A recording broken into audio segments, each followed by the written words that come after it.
Good morning, everyone. Well, snow has returned to western Iowa early this morning, and it's going to be spreading across the state as we go through the day. So let's track the snow, let's track the temperatures, and let's track the wind because we've got to talk about all three. Here we are, 8 a.m. this morning. It's scattered snow shower activity for the northwestern part of the state. Isolated snow showers in the central part of the state, but for the southeastern part of the state, looking completely dry for the morning commute.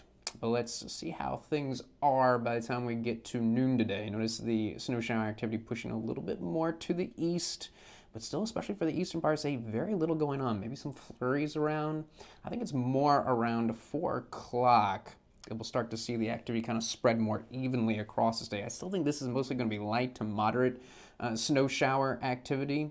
I think the intensity is going to pick up once we get towards the evening hours. Let's talk about high temperatures today. So notice cooler to the north, warmer to the south. So some only topping out in the mid to upper teens in the northern part of the state.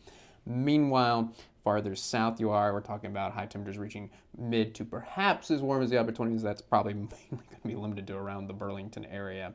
Now, for the afternoon, we're going to do a comparison between the western part of the state and the eastern part of the state. And then the central part of the state is going to be somewhere in between. But we'll call it breezy in western Iowa, but not much wind in eastern Iowa. We're talking about winds no more than 10 miles per hour this afternoon in the eastern part of the state. Now we're looking at 8 o'clock, and look how it's really filling in across the state. So you're seeing fewer and fewer gaps. So we're going away from the scattered light to moderate snow showers to just widespread snow, and notice the intensity picking up as well now with those darker shades of blue showing up, especially looks like in the eastern part of the state.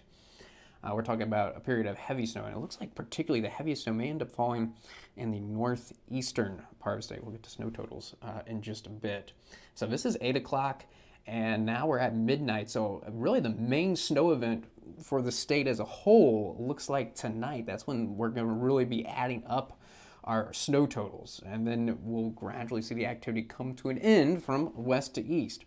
By the way, midnight tonight is significant because that's when it's going to get windy in the western part of the state. But look at the big variation. There's still not going to be much wind in the eastern part of the state. And around the Quad Cities, wind's still only around 10 miles per hour. But for Sioux City, for example, -2 and gusts around 35 miles per hour is already a significant wind chill. But probably just isolated snow showers by this point for Sioux City. The main snow event already over with.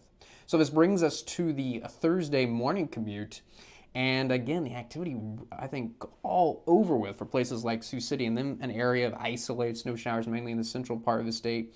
But as far as the still more widespread snow, though probably past the heaviest snow, but still a lot of moderate to light snow, that's definitely going to be focused in the eastern part of the state. Particularly, it looks like still quite snowy for the Quad Cities tomorrow morning. And now look at temperatures. 21 in Davenport.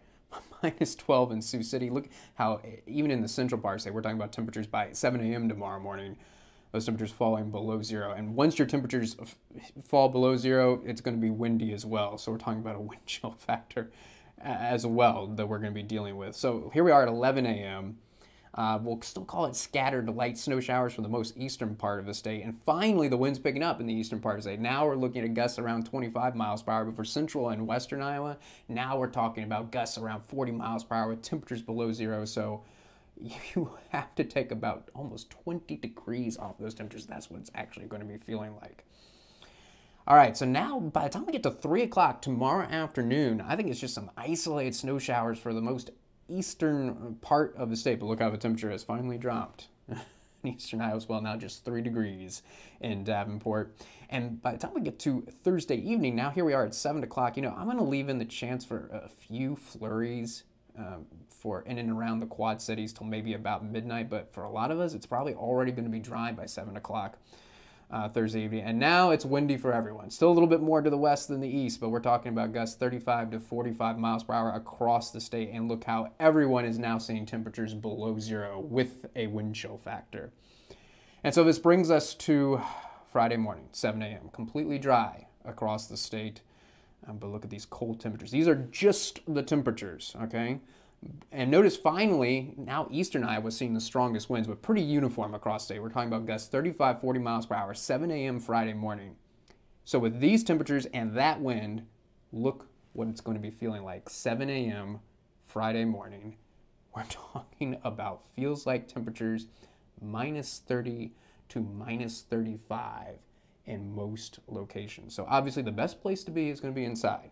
But if you have to venture out early Friday morning, absolutely layer up, hats and gloves. Leave no skin exposed, because with wind chills like this, frostbite can occur in just 15, 20 minutes. That's it.